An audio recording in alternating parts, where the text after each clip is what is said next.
이경락 대표님의 강의로 시작해 볼 텐데요. 오늘은 어떤 내용 준비하셨나요? 네, 지금 금리 인상이 다 예상했는데 근데 여기에 이제 양적 긴축 관련 얘기가 또 나오면서 시장에서 손바뀜이 좀 발생하고 있는 시장이거든요. 시장에 대한 전망부터 좀 설명드려보도록 하겠습니다. 코스피 시장이 이제 조정이 들어왔는데 재미가 없죠. 참 재미없게 흘러내리는 한 주였어요. 근데 뭐 저는 그러니까 요번 주 안에 시장은 돌아선다라는 얘기를 했는데 가격 조정 이후에 돌아서 가지고 좀 금주에 한번 반등은 나올 수가 있다라고 예상을 했었거든요. 그 첫 번째 배경은 이제 거래량이 크게 증가한 부분들. 어느 정도는 이제 저점에 다가왔다라는 그 신호가 좀 만들어지고 있고, 거래량이 크게 증가한 부분. 대한민국은 거래량이 문제였거든요. 이거는 분명히 긍정적인 신호가 아닐까. 시장의 자금이 신규로 들어오는 자금들도 굉장히 증가했다라는 뭐 그런 뜻이기도 하니까요. 그리고 또 하나는 이제 바로 이겁니다. 코스피 시장에서 시장이 빠졌지만 외국인들의 집중적인 매수세는 계속 진행됐다라는 거죠. 이거는 뭐 월화수목금 시장이 안 좋았음에도 불구하고 1월달 들어오고 나서 1월 3일부터 첫 거래일부터 외인들은 계속 거래소 시장에 주식을 사주기 시작했어요. 특히 이게 삼성전자거든요. 작년 12월 달부터 이게 외국인들 포지션입니다. 이 빨간 색깔. 쉬지 않고 외국인들의 매수세는 계속 돼 왔어요. 삼성전자. 비록 시장이 빠진다라고 하더라도 대장인 삼성전자는 계속 외국인들은 사줬습니다. 그럼 삼성전자만 좋게 생각한 거 아니냐? 아니죠. 반도체 업황 전방위적으로 좋게 생각했어요. SK 하이닉스의 수급을 보면 좀 더 답이 나올 겁니다. SK 하이닉스도 외인들은 집중적인 매수 포지션을 두고서 12월 달 내내 계속 사줬습니다. 반도체에 대한 집중적인 매수세는 이어지고 있었다. 이거예요. 반도체. 그러면 반도체를 여러분들이 바라볼 때 반도체는 성장 산업인데 금리 인상 시기에도 외국인들은 왜 사주지? 뭐 이렇게 생각하는 분들이 계실 텐데 과연 반도체가 성장 중인가?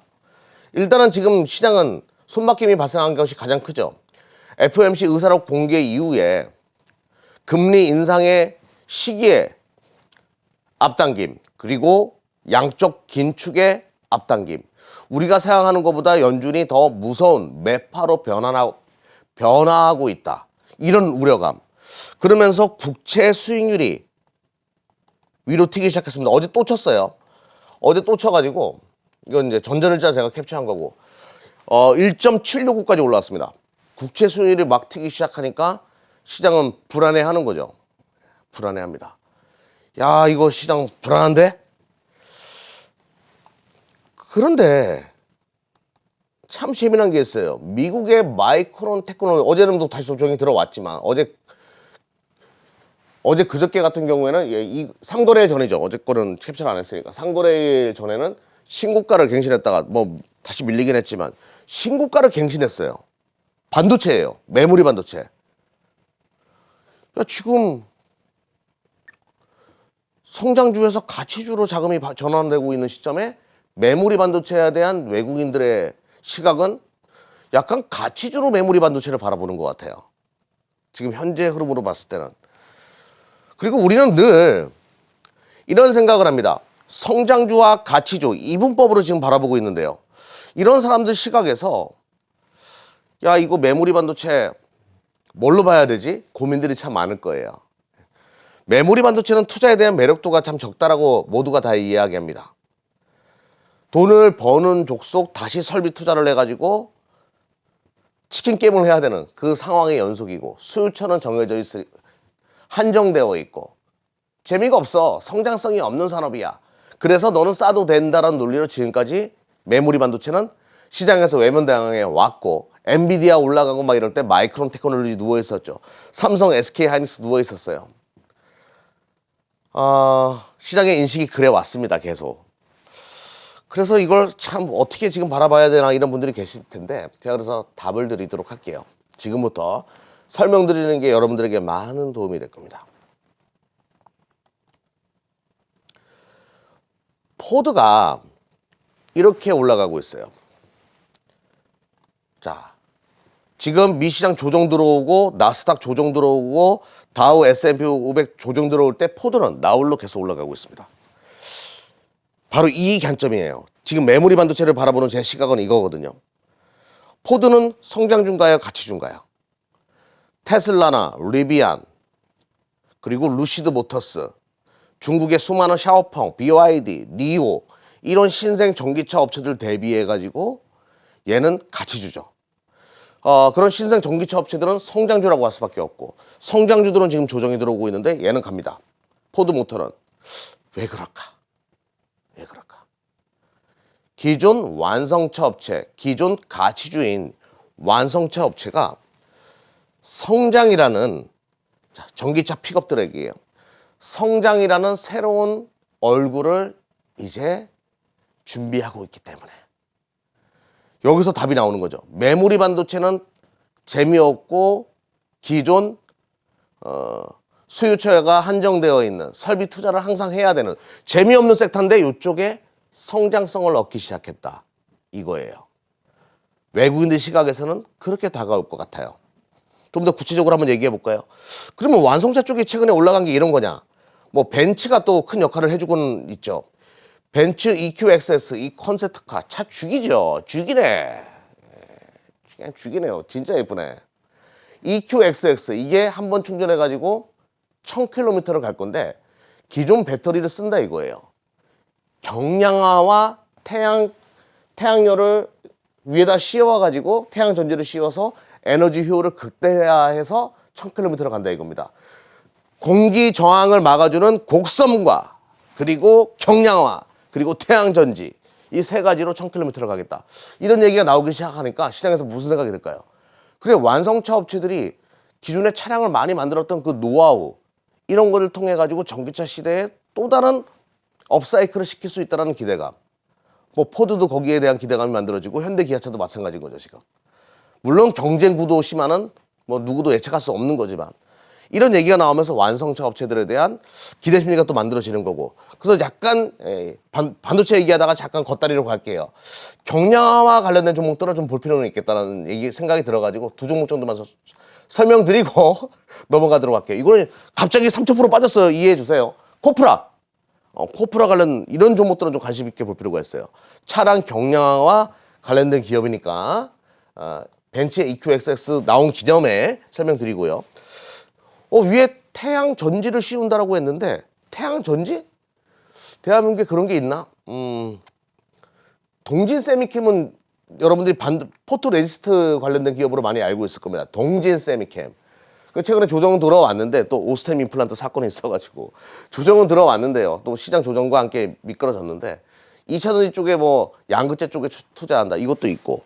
근데 동진 세미캠이 제가 옛날에 분석을 하다가 하나 알게 된 게 있는 게 이게 반도체 만들 때 감강제 씌우는 기업이잖아요. 감강제 웨이퍼에다가 빛을 잘 받게 해주는 거잖아요.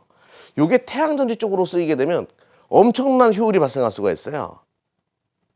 자동차 위에 얇은 막으로 씌울 수도 있어요. 이게 그 가능성도 열어놔야 됩니다. 벤츠 EQXX를 보면서 제가 느낀 거예요. 자 참조하시면 되겠고요. 이거는 이제 겉다리로 잠깐 갔습니다. 그러면 이제 메모리 반도체 고루하고 재미없는 이 메모리 반도체, 요 메모리 반도체가 포드처럼 성장이란 모멘텀을 지금 달기 시작했죠. 자율주행에 들어가는 메모리 반도체, 그래픽 D램 이런 것들 엄청나게 쓰일 거란 분석들이 있어요. 지금 완전 자율주행 시대는 아직 오지 않았어요. 근데 완전 자율주행 시대가 열렸을 때 메모리 반도체의 쓰임은 정말 많아질 수밖에 없는 거고요. 또 메타버스 혁명이다 이래가지고 지금 메타버스 시대가 열린다. 그러면 데이터 센터의 업사이클이 진행될 수밖에 없고 고용량화, 고사양화가 될 수밖에 없어요. 그러면 D램에 대한, 낸드에 대한 수요는 더욱 증가할 수밖에 없는 건데요.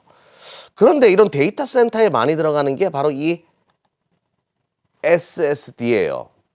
삼성전자가 잘 만들죠.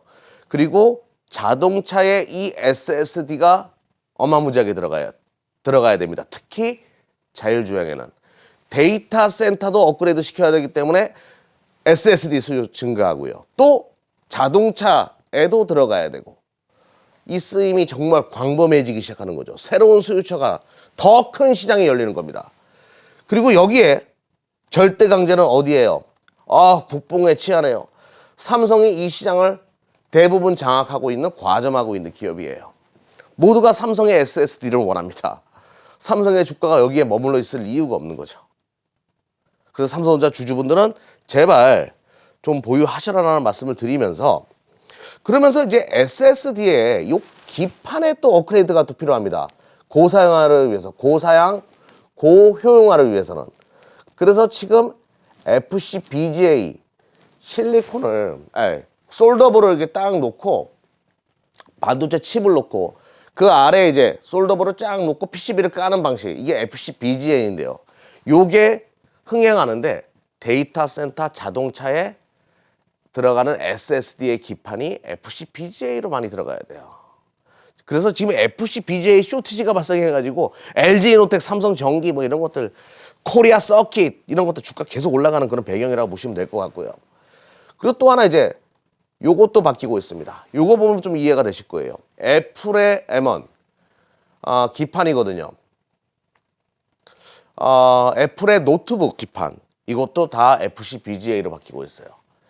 PC 쪽에서도 FC BGA 쪽으로 바뀌고 있습니다. 그럼 PCB도 당연히 자율주행 혁명의 수혜, 메타버스 혁명의 수혜주로 떠오를 수밖에 없는 거죠. 메모리와 PCB가 같이 움직이고요.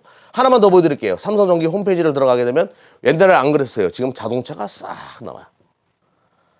삼성전기 홈페이지예요. 하긴 삼성전기의 MLCC, 삼성전기의 기판, 삼성전기의 카메라 모듈 다 자동차에 들어가는 거니까, 옛날에 모바일이었는데 지금 모바일이 아니에요. 홈페이지.